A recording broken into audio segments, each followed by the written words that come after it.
పాప ఆట ఆడుతుంది. భర్త వచ్చాడు, అక్కడికి చూశాడు. వచ్చావా అంది. భార్య అంది, భర్త కాదు.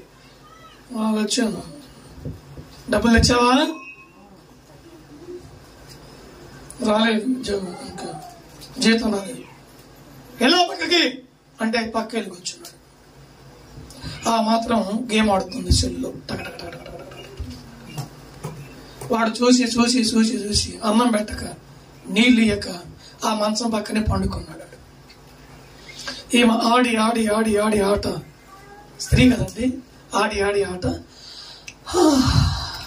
అని మంచం మీద పండుకుంది.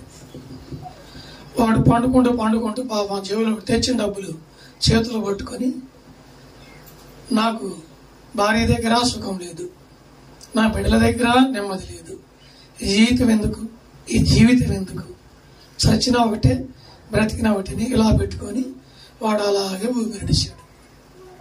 దిగులు, బాధ, దుఃఖము, వేదన గుండె పట్టుకుంది, ఊపిరిపోయింది. కన్నీళ్లు రాత్రి అంతా, భార్య ప్రశాంతంగా నిద్రపోయింది, రాత్రి అంతా కన్నీళ్లు విడిచి వాడి ప్రాణం పోయింది.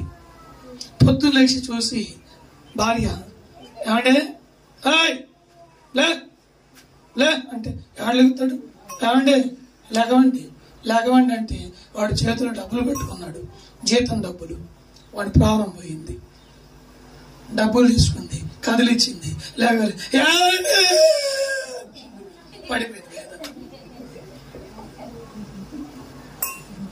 దేవుని పెట్టాలా?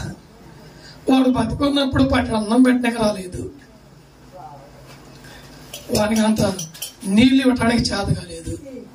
వాడు కష్టపడి వస్తున్నాడా, వాడు శ్రమపడి వస్తున్నాడా, వాడు ఎంత ప్రయాసపడుతున్నాడు నా గురించి నా బిడ్డల గురించి అని చూసుకునేది ఏం లేదు. కానీ చచ్చిపోయినాక మాత్రం పెద్ద కేక కొట్టేసి ఆయన మీద పడిపోయి మంచి పెట్టి ఒకటి తెప్పించి దాంట్లో పెట్టండి, పోయినోడు రాడుగా అని చెప్పి దాంట్లో పెట్టించి ఊరు మొత్తానికి భోజనాలు పెట్టేస్తుంది. వాడు బతికున్నప్పుడు అంత అన్నం పెడితే వాడు చచ్చిపోయాడన్నా. పువ్వు లాంటి జీవితం రాలిపోయింది, గడ్డి లాంటి జీవితం వాడిపోయింది. బతికున్నప్పుడు మీ ఆయన లావున్నా, మీ ఆయన సన్నగా ఎండిపోయి ఉన్నా, మీ ఆయన కోపస్తుడైనా, మీ ఆయన తాగుబోతైనా, దేవునికి స్తోత్రం. హల్లెలూయా, హల్లెలూయా, హల్లెలూయా.